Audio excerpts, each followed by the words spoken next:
قرض کی زکوٰۃ۔ رسول اللہ صلی اللہ علیہ وسلم نے قرض سے پناہ مانگی ہے، اور اللہ پاک نے قرآن مجید میں سب سے بڑی آیت اسی موضوع پر نازل فرمائی ہے، جس سے اس کی اہمیت کا اندازہ ہوتا ہے۔ وہ آدمی جس پر کتنا قرض ہو، جو نصاب کے برابر ہو یا اتنا ہو کہ مال میں سے اگر اس کو نکال دیا جائے تو نصاب پورا نہ ہوتا ہو، تو اس پر زکوٰۃ واجب نہیں ہے۔ اور اگر اتنا قرض ہے کہ اس کے کل مال میں سے نکالنے سے نصاب برقرار رہتا ہو، تو اس کو نکال کر بقیہ مال پر زکوٰۃ ادا کی جائے گی۔ مثال کے طور پر اگر کسی آدمی کے پاس $10,000 ہیں اور وہ $10,000 کا مقروض بھی ہے، تو اس پر زکوٰۃ واجب نہیں ہے، کیونکہ قرض نکالنے سے اس کے پاس کچھ بھی نہیں بچتا۔ اور اسی طرح اگر اس پر $9,950 قرض ہیں تو ان ڈالر کے نکلنے سے نصاب باقی نہیں رہتا، اس لیے اس صورت میں بھی زکوٰۃ نہیں ہے، مگر یہ کہ مقروض قرض کو تجارت میں استعمال نہ کرے، جیسا کہ اگر وہ قسطوں پر چند سالوں کے لیے گھر خرید لے، یا قرض سے ایک بڑے منصوبے کے لیے مشینیں خرید لے جس کا تخمینہ لاکھوں میں ہو، یا کوئی تاجر اپنے کاروبار کی توسیع کے لیے چند ملین سے نئی فیکٹری خرید لے، تو کیا ان قرضوں سے اموال زکوٰۃ میں کمی واقع نہیں ہوگی؟ اس سے تو زکوٰۃ کی آمدن میں، جو کہ فقراء کا حق ہے، بہت کمی واقع ہوگی، اور اس کا مطلب تو یہ ہوا کہ آج کل کے تجار پر کوئی زکوٰۃ ہی نہیں۔ زکوٰۃ کے مسائل پر بلائی گئی دوسری کانفرنس مندرجہ ذیل فیصلوں کے ساتھ اختتام پذیر ہوئی۔ اول، اموال زکوٰۃ میں سے تمام تجارتی قرضوں کو منہا کیا جائے گا، بشرطے کہ مقروض کے پاس اس کی بنیادی ضروریات سے زائد سامان موجود نہ ہو۔ دوسرا، انویسٹ شدہ قرضوں کو بھی اموال زکوٰۃ میں سے منہا کیا جائے گا، یعنی نکالا جائے گا، بشرطے کہ مقروض کے پاس اس بنیادی ضروریات زندگی سے زائد سامان موجود نہ ہو جس کی قیمت ان قرضوں کے برابر پہنچتی ہو۔ ایسی صورتحال میں کہ جب ان قرضوں کی ادائیگی کی مدت مؤخر ہو، اموال زکوٰۃ میں سے سالانہ قسط جس کی ادائیگی بھی ضروری ہے نکال کر باقی سامان کی زکوٰۃ ادا کی جائے گی۔ اموال زکوٰۃ کے علاوہ باقی سامان کی قدر و قیمت انویسٹمنٹ شدہ قرضوں کے برابر ہو، تو پھر ان قرضوں کو اموال زکوٰۃ میں سے نہیں نکالا جائے گا، اور اگر زائد از ضرورت سامان کی قیمت قرضوں سے کم ہے تو اموال زکوٰۃ میں سے یہ نکال دیے جائیں گے،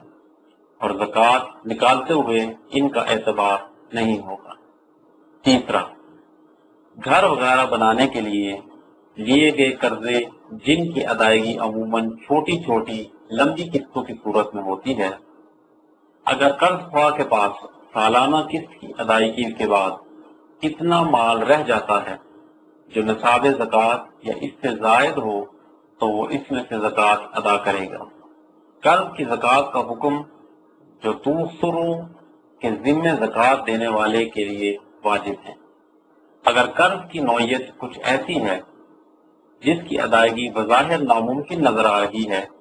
جیسے کہ کسی مفلس فقیر کے ذمے قرض ہے یا کسی مالدار شخص کے ذمے ہے مگر وہ مسلسل ٹال مٹول کر رہا ہے، یا ایسے شخص کے ذمے ہے جو سرے سے ہی قرض دینے سے انکار کر رہا ہے، ایسی صورتحال میں اس مال کی زکوٰۃ واجب نہیں ہوگی،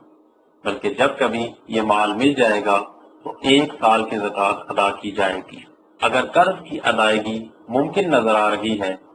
تو ایسی صورتحال میں اس مال کی زکوٰۃ قرض دینے والے پر ہر سال کے حساب سے واجب ہوگی، کیونکہ وہ موجود کے حکم میں ہے۔ قرض کی مختلف قسمیں ہیں، جیسے سرٹیفکیٹ کا مطلب یہ ہے کہ اس سرٹیفکیٹ کے اجرا کے بعد متعلقہ اتھارٹی کے ذمے اس رقم کی ادائیگی ضروری ہو جاتی ہے جو اس میں مذکور ہے، بشرطے کہ ہر سرٹیفکیٹ ہولڈر اس کا مستحق ہو، اور اس کے ساتھ ساتھ بل میں مذکورہ قیمت اسمیہ یعنی کسی خاص فائدے پر باہم طرفین میں اتفاق ہوا ہے، اس کی ادائیگی بھی اتھارٹی کے ذمہ لازم ہوگی۔ مذکورہ بالا صورت میں اتھارٹی کی طرف سے دی جانے والی رقم سود ہونے کی وجہ سے حرام ہے، چنانچہ جو بھی اس طرح کے معاملات کرتا ہے اس کے لیے مناسب ہے کہ وہ یہ معاملات چھوڑ کر اللہ کی طرف رجوع کرے اور توبہ و استغفار کرے۔ سندات یعنی بل یہ دینے معجل کے حکم میں ہیں اور متعلقہ اتھارٹی کے ذمے ہیں، چنانچہ ان سندات کی زکوٰۃ کا حکم وہی ہوگا جو قرض کی زکوٰۃ کا حکم ہے۔ اگر سندات کی قیمت کی مقدار نصاب زکوٰۃ کو پہنچ جائے تو ان میں مذکورہ سال کی قیمت پر زکوٰۃ واجب ہوگی، یا پھر اگر سرٹیفکیٹ ہولڈرز کے پاس اس کی ملکیت میں پیسے ہیں یا سامان تجارت ہے اور اس پر 1 سال پھر گزر جائے تو اب تمام مجموعی املاک اور سرٹیفکیٹ میں مذکورہ رقم ملا کر اگر نصاب کو پہنچ جائے تو سارے مال کی مجموعی قیمت کا ربع عشر زکوٰۃ دی جائے گی، اور اگر سندات میں تصرف ناممکن ہو تو پھر بھی ان پر اس سے زکوٰۃ ساقط نہیں ہوگی، بلکہ ان کی تبدیلی کے وقت تمام گزشتہ سالوں کی زکوٰۃ نکالی جائے گی۔ مستغلات ان چیزوں کو کہتے ہیں جن کو تجارت کے لیے نہیں بلکہ کرائے کے استعمال کے لیے بنایا گیا ہو۔ مثال کے طور پر کرائے پر دی جانے والی زمین، گاڑیاں اور کارخانے اور فیکٹریاں وغیرہ۔ تمام علماء کا اس بات پر اتفاق ہے کہ ان چیزوں میں کوئی زکوٰۃ نہیں ہے، البتہ ان سے حاصل ہونے والی رقم کو مالک کے پاس موجودہ دوسری رقم کے ساتھ ملایا جائے گا۔ اگر نصاب پورا ہوتا ہے اور سال بھی گزر گیا ہو تو اس سے زکوٰۃ دینا واجب ہوگی، اور چونکہ نقدی ہے اس لیے اسے نقدی کی زکوٰۃ دینا ہوگی۔ ریٹائرمنٹ کے بعد ملنے والی رقم، ملازمت کے بعد کسی بھی ملازم یا کام کرنے والے پر ان استحقاقات میں سے کسی ایک کی وجہ سے بھی زکوٰۃ واجب نہیں ہوتی، کیونکہ وہ ان پر مکمل ملکیت نہیں رکھتا، اس لیے وہ ان میں کسی قسم کا تصرف نہیں کر سکتا۔ یہ حکم ملنے کے بعد کہ یہ استحقاقات ملازم یا کام کرنے والے کو ایک ہی دفعہ یا پے در پے دے دیے جائیں تو جب وہ ان کو تسلیم کر لے گا تو تسلیم کی وجہ سے ملکیت تام ہو جائے گی، اس لیے اس کو زکوٰۃ دینی ہوگی۔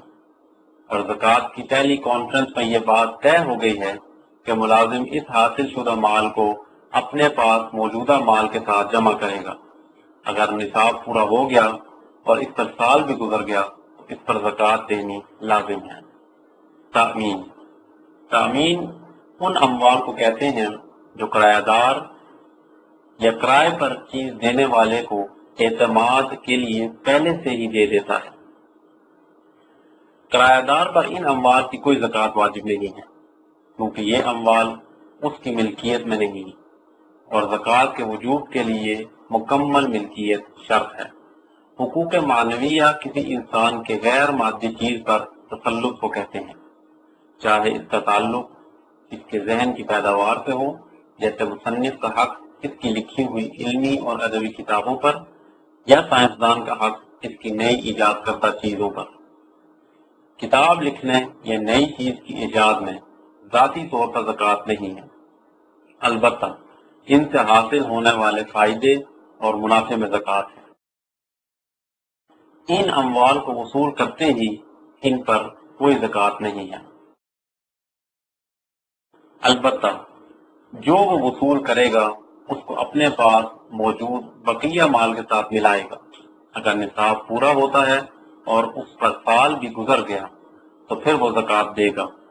اور جو درمیان سال میں وصول کرتا رہا ہے اس کی زکوٰۃ بھی آخر سال میں بقیہ اموال کے ساتھ نکالے گا۔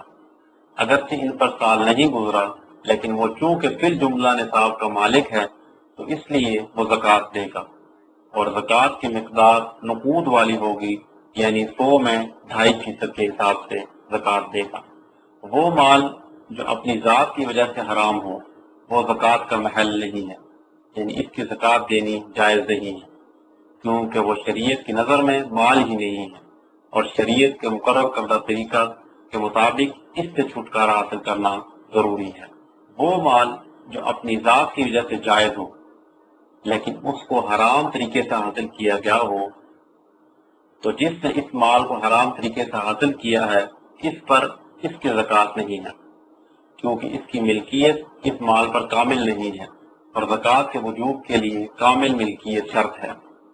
ہاں، اگر یہ اپنے اصل مالک کی طرف واپس لوٹا دیا جاتا ہے تو اس پر 1 سال کی زکوٰۃ نکالنا واجب ہے، اگرچہ وہ کئی سال حرام طریقے سے کمانے والے کے پاس رہا ہو۔ اگر حرام مال کو اپنے پاس روکنے والے نے مال اس کے اصل مالک کو واپس نہ کیا بلکہ اس میں سے زکوٰۃ نکال لی تو یہ زکوٰۃ شمار نہیں ہوگی، بلکہ اس کو اصل مال میں سے نفی کریں گے، اور جو باقی رہ جائے گا اس کا وہ بدستور گناہ گار رہے گا، اور وہ اس وقت تک بری ذمہ نہیں ہو سکتا جب تک وہ تمام مال اس کے اصل مالک کو، اگر اسے جانتا ہو، واپس نہ کر دے، اور نہ جاننے کی صورت میں اسے یہ سارا مال صدقہ کرنا پڑے گا، اور صدقہ کیے بغیر وہ بری ذمہ نہیں ہو سکتا۔